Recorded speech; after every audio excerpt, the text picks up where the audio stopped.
Lane, what do you think? What do you think about playing in a game like this in a market like Houston? That's all that goes with that. Well, it's exciting. Obviously, a huge market, media-wise, and a lot of great players in the state of Texas, and specifically this area. So we're excited to be down here.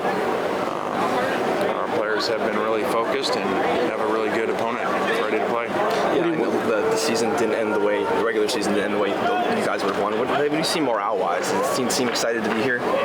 Yeah, I think they've done a really good job. I think at first, obviously, that last game was disappointing. How we finished that and how we finished the season in general. Kind of the season was like some games where we would start really well and then didn't finish strong. So, you can only worry about what we control now. I do think that our players have done a good job. I do think, they've done a really good job of playing even guys that are already in the portal and, trying to finish this thing right.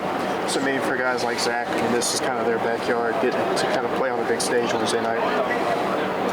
Yeah, I think Zach's really excited and fully healthy, which throughout the year he has been at times, and obviously there's been times where he was hurt, so he's played really well when he's healthy, so this should be a great opportunity for him. Just thoughts about the challenges that Tech presents? I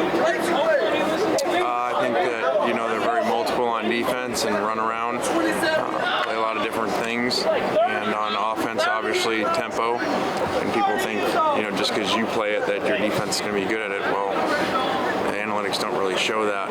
If you look at a lot of tempo teams on offense, they still struggle on defense against it.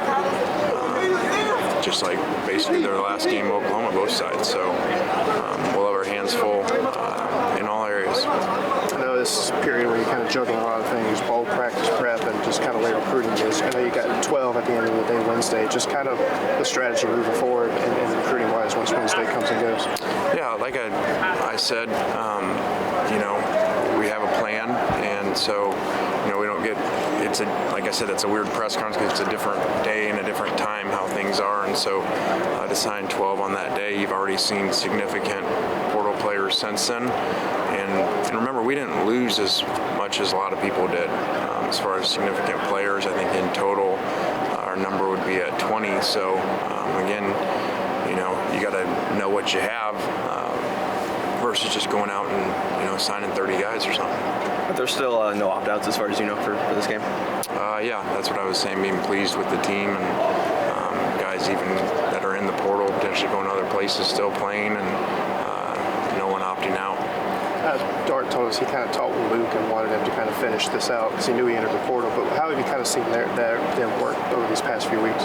Yeah, they've had a really good relationship. I know Luke had thought about not playing and decided to play, and so like I said, these guys it's a different era nowadays, and I think us compared to a lot of other teams, don't have players that have not played or really significant players that have had significant roles go into the portal, which you see other places. So it's just a strange world that we're in now in college football, and like I've said before, I just kind of describe it as what it is. And now you're seeing kind of superpowers on top of signing great high school classes. Now they just, figure out the best players around, including in their own conference, and just go buy them. So nobody likes, or I shouldn't say nobody, some people like when I don't say is what it is, but I think a lot of other people appreciate that's what's going on right now. So you have no other system like that in any other sports. That's it'd be like in the NFL,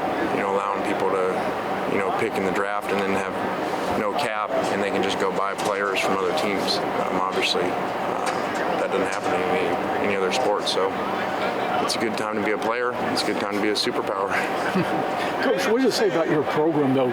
Like you don't have that many kids opting out. They want to play for you and represent the school, and it's a small game.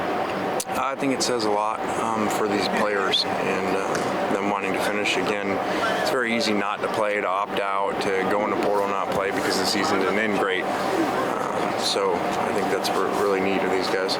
You guys are focused on winning this game, but just in terms of getting the extra practices that you get for bowl prep, how important is that for going forward and springboarding to 2023? I don't know. I think that's a little overrated kind of coach speak. That you're going to be this much better team a year from now because of these practices.